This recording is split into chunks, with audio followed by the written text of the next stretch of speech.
नमस्कार दोस्तों, स्वागत है आप सभी का जीके इंडिया पर। मैं सौरभ भारती आप सभी का हार्दिक स्वागत करता हूं। दोस्तों, राजस्थान पुलिस कांस्टेबल और जेल प्रहरी के लिए हम लोग लगातार तैयारी कर रहे हैं और इस कड़ी में हम टेस्ट 20 सीरीज का आयोजन कर रहे हैं। दोस्तों, ये टेस्ट सीरीज आपके लिए रामबाण साबित होगी और आज मैं आपके लिए लेकर आया हूँ 36वां टेस्ट। दोस्तों, आज हम करेंगे भारत भूगोल के टॉप 20 क्वेश्चंस। दोस्तों, अगर इससे पहले कि आप क्वेश्चंस अटेम्प्ट करना चाहते हैं तो अभी जाइए प्ले स्टोर पर जीके इंडिया का ऐप को डाउनलोड करिए और अभी अटेम्प्ट करिए इससे पहले के सभी टेस्ट, वो भी बिल्कुल फ्री में। दोस्तों, पहला प्रश्न लेते हैं। पहला प्रश्न है, निम्न में से किस राज्य में दक्षिण पश्चिम मानसून से वर्षा नहीं होती है? तो दोस्तों, दक्षिण पश्चिम मानसून यानी कि आगे बढ़ता हुआ मानसून, जो प्रॉपर मानसून हमारे पास आता है, तो वो मानसून हमारे केरल राज्य से एंटर करता है ना। बट केरल राज्य से जब वो एंटर करता है, पश्चिमी घाट उसे रोक लेता है। इस वजह से वो तमिलनाडु राज्य में बारिश नहीं कर पाता है। समझ रहे हैं आप? तमिलनाडु क्या है कि इसके पश्चिमी घाट के पीछे पड़ता है, इस वजह से तमिलनाडु राज्य में इस समय वर्षा नहीं होती है।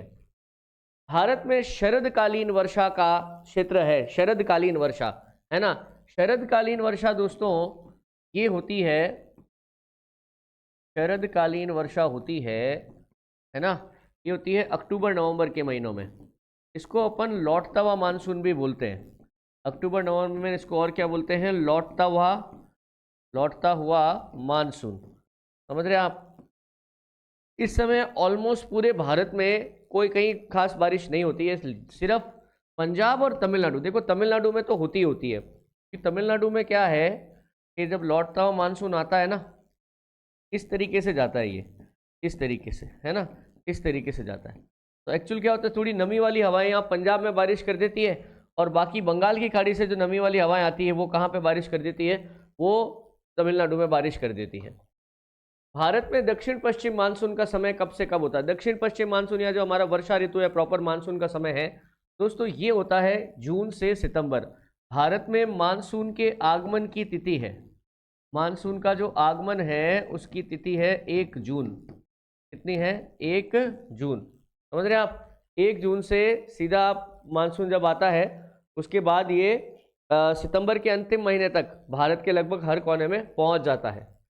उत्तर पश्चिम भारत में शीतकालीन वर्षा का कारण क्या है? शीतकालीन वर्षा, देखिए, शीतकालीन वर्षा का कारण है पश्चिमी विक्षोभ। पश्चिमी विक्षोभ क्या है? भूमध्य सागर पर उठने वाले जो चक्रवात हैं, भूमध्य सागर पर उठने वाले जो चक्रवात हैं उन्हें पश्चिमी विक्षोभ कहा जाता है। और इन चक्रवातों का कारण भूमध्य सागर पर बनने वाला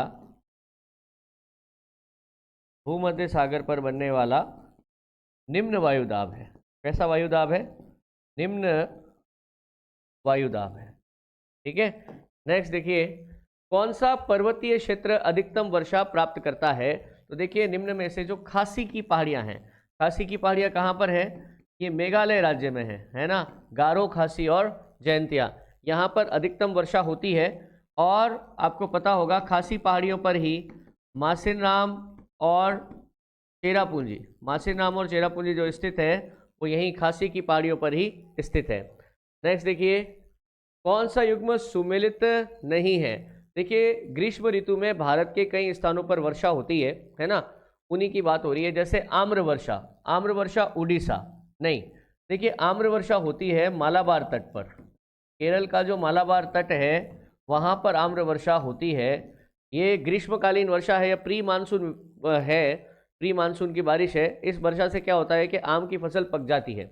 आंधी राजस्थान सही है, काल वैशाखी पश्चिम बंगाल सही है, लू उत्तर पश्चिम भारत सही है, परंतु आम्र वर्षा इसमें सही नहीं है। नेक्स्ट देखिए, निम्न में से कौन सा कारक भारतीय मानसून को प्रभावित नहीं करता है? अल नीनो बिल्कुल करता है। अल नीनो, ला नीनो, ये समुद्री जल धाराएं हैं जिसकी वजह से भारतीय मानसून कमजोर होता है। तिब्बत का पठार, बिल्कुल, तिब्बत के पठार से जेट स्ट्रीम चलती है या उच्च या निम्न दबाव के क्षेत्र बनते हैं, जेट स्ट्रीम में प्रभावित करती है। बट गल्फ स्ट्रीम गर्म पानी की जलधारा है जो कि कौन से महासागर में चलती है? ये अटलांटिक महासागर में चलती है। इसका हमारे से कुछ लेना देना नहीं है। नेक्स्ट देखिए, असम राज्य में होने वाली ग्रीष्मकालीन वर्षा किस नाम से जानी जाती है? देखिए, असम राज्य में होने वाली ग्रीष्मकालीन वर्षा को हम कहते हैं बारदोली छीड़ा। चेरी ब्लॉसम जो है ये होती है दोस्तों कर्नाटक में, आम्र वर्षा हो जाती है केरल के मालाबार तट पर, मावट हो जाती है हमारी शीत ऋतु में। उत्तर पश्चिम भारत में होती है, कब होती है? शीत ऋतु में। गोल्डन ड्रॉप्स या सुनहरी बूंदें किस नाम से जानी जाती है? देखिए जो मावट होती है ना, ये रबी की फसलों के लिए लाभदायक होती है, रबी की फसल के लिए लाभदायक, समझ रहे आप? इसलिए इन्हें क्या कहा जाता है? इन्हें सुनहरी बूंदें कहा जाता है। नेक्स्ट देखिए, भारत के उत्तर पश्चिम में होने वाली शीतकालीन वर्षा का कारण क्या है? बात हुई थी अभी हमारी मावट का कारण क्या है कि भूमध्य सागर पर कैसा क्षेत्र बनता है? निम्न वायुदाब का क्षेत्र बनता है, यही हमारे शीतकालीन वर्षा का कारण है।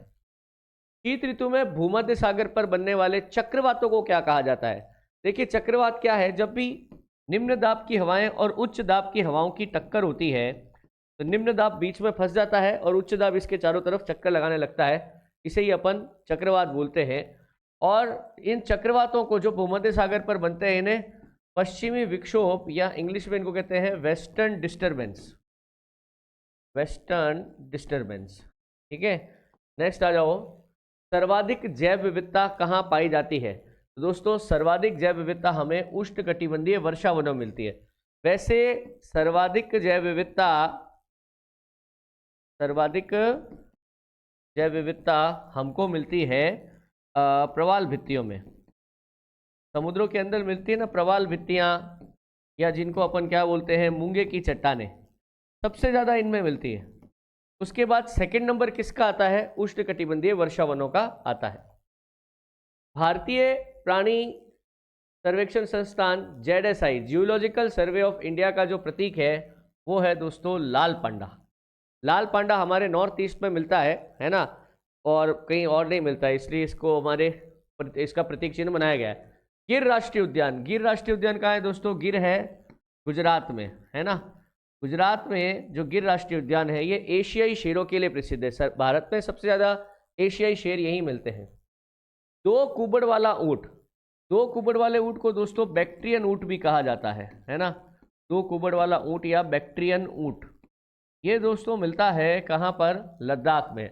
लद्दाख में एक है Hemis national park, Hemis national park. Hemis national park क्षेत्रफल की दृष्टि से भारत का सबसे बड़ा राष्ट्रीय पार्क है। क्षेत्रफल की दृष्टि से भारत का सबसे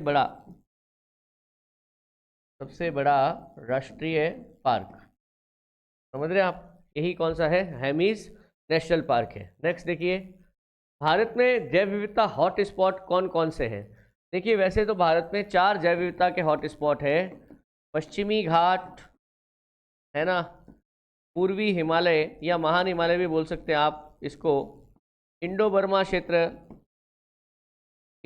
क्षेत्र है हमारा मणिपुर मिजोरम वाला, और एक हमारे पास है सुंडालैंड। सुंडालैंड हो जाते हैं अंडमान निकोबार द्वीप समूह। ठीक है, तो यानी कि ए और बी दोनों है। पूर्वी घाट इसमें नहीं आता है, पूर्वी घाट इसमें नहीं आता है। भारत का प्रथम बायोस्फीयर रिजर्व जैव मंडल आरक्षित क्षेत्र नीलगिरी को घोषित किया गया था, कब? 1986 में। और भारत में वर्तमान में 18 जैव मंडल आरक्षित क्षेत्र हैं।